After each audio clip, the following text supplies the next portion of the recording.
Pria ini membunyikan bel untuk mengingatkan semua orang di kota untuk pulang sebelum gelap. Gadis ini baru saja pulang dan mengunci pintu.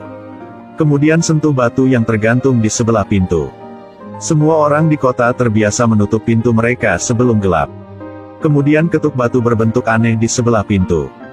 Pria ini sangat mabuk hingga pingsan, padahal istrinya sudah menunggu di rumah. Melihat hari mulai gelap, suaminya belum juga kembali. Dia memarahi suaminya satu kalimat lalu menutup pintu rumah. Kemudian tarik tirai di semua tempat. Putrinya sedang bersiap-siap untuk tidur ketika dia mendengar seseorang mengetuk pintu. "Meo, aku nenek kamu, aku di luar." Setelah memikirkannya, dia masih pergi ke jendela dan membuka tirai. Seorang wanita tua dengan senyum iblis berdiri di jendela. Gadis kecil itu berkata, "Kamu tidak terlihat seperti saudara."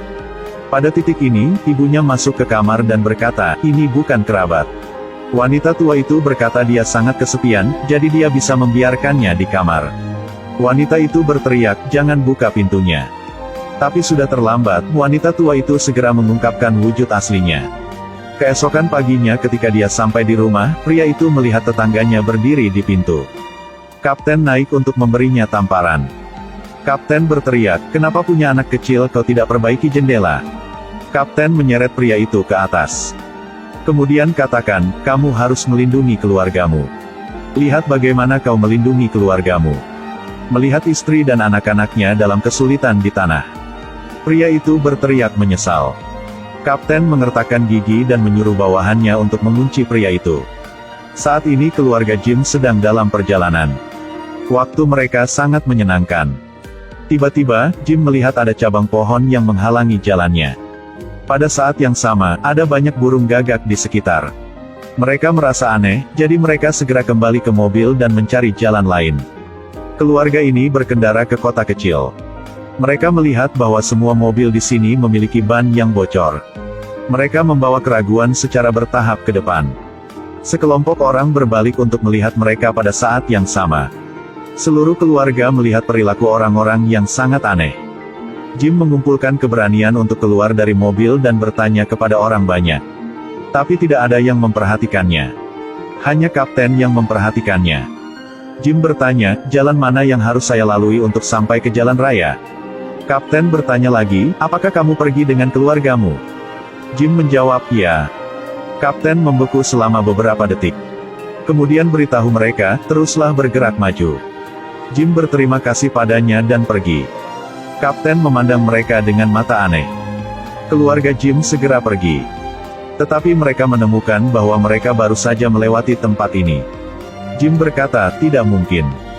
Putri Jim merasa takut. Pada saat ini, seorang gadis muncul. Jim menghentikan mobil dan menanyakan arah, tetapi gadis itu pergi tanpa berkata apa-apa. Mereka hanya bisa maju ke depan. Keluarga mendiskusikan apakah mereka memperhatikan atau tidak, jadi mereka kembali ke sini. Ketika Jim merasa khawatir, dia melihat gudang yang dia lewati. Istri Jim merasa sulit untuk mengerti. "Kami jelas baru saja melewati daerah ini.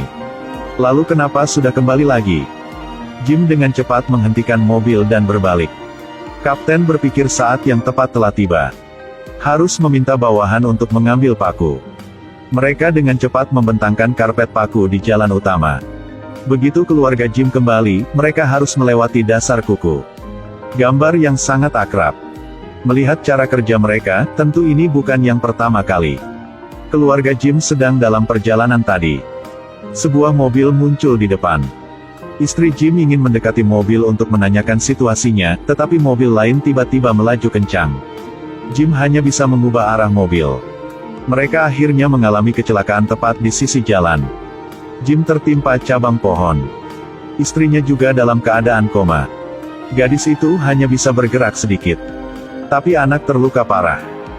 Jim yang kebingungan ingin segera meninggalkan posisinya tetapi tidak bisa. Mobil menabrak pohon. Jim juga terjebak di dalam mobil karena itu. Seorang pengemudi di mobil lain keluar dari mobil dan muntah di tanah. Dia berlari mencari polisi ketika dia bertemu kapten yang memasang perangkap paku di tanah. Mendengar ada kecelakaan mobil. Kapten dengan cepat berlari untuk melihat situasi. Karena hanya 2 jam sampai hari mulai gelap. Sopir dibawa ke ruang medis terdekat. Setelah memeriksa luka-luka pengemudi, dokter segera menyerahkannya kepada suster. Kemudian pergi ke lokasi kecelakaan dengan polisi. Setelah mereka pergi, seorang gadis datang untuk menjaga pengemudi. Dia bahkan kasih air minum. Sopir mengatakan bahwa kecelakaan sebelumnya disebabkan oleh saya yang terlalu panik. Gadis yang menghibur dia mengatakan itu bukan kesalahan pengemudi. Dia kemudian meletakkan pisau di leher pengemudi dan memberinya satu pukulan. Kapten tiba di tempat kejadian terlebih dahulu. Dia menemukan seorang pria dengan semangat panik berdiri di samping mobil. Orang itu memuji Kapten tampan. Kapten memborgol pria itu dan menyuruhnya menunggu bantuan. Kemudian ke mobil yang macet untuk mengecek status keluarga Jim. Dia tertimpa dahan pohon. Dan istri Jim dalam keadaan koma. Tidak ada yang salah dengan gadis itu. Hanya putranya yang terluka parah. Penyelamatan juga telah tiba saat ini. Dokter segera datang untuk memeriksa pria yang diborgol itu. Dia tidak apa-apa. Pria itu menemui dokter dan berkata dokter sangat cantik. Saat ini, polisi menyuruh dokter untuk pergi dan melihat situasi keluarga Jim. Mereka mengeluarkan keluarga Jim dari mobil terlebih dahulu. Seluruh keluarga baik-baik saja. Dokter berkata, ini akan memakan waktu setidaknya 1 jam untuk mengobati luka anak itu. Tapi itu hanya 40 menit sampai gelap. Sang kapten tak berdaya, hanya bisa memutuskan untuk bermalam di dalam mobil. Karena dia ada membawa batu. Polisi melaju cepat untuk membawa keluarga Jim kembali ke kota. Tapi paku yang mereka pasang pada jebakan barusan menyebabkan ban meledak. Sekarang sudah mulai gelap. Dia menyuruh istri dan putrinya Jim untuk bergegas kembali ke kota. Pada titik ini, kapten sudah menggantung batu di mobil.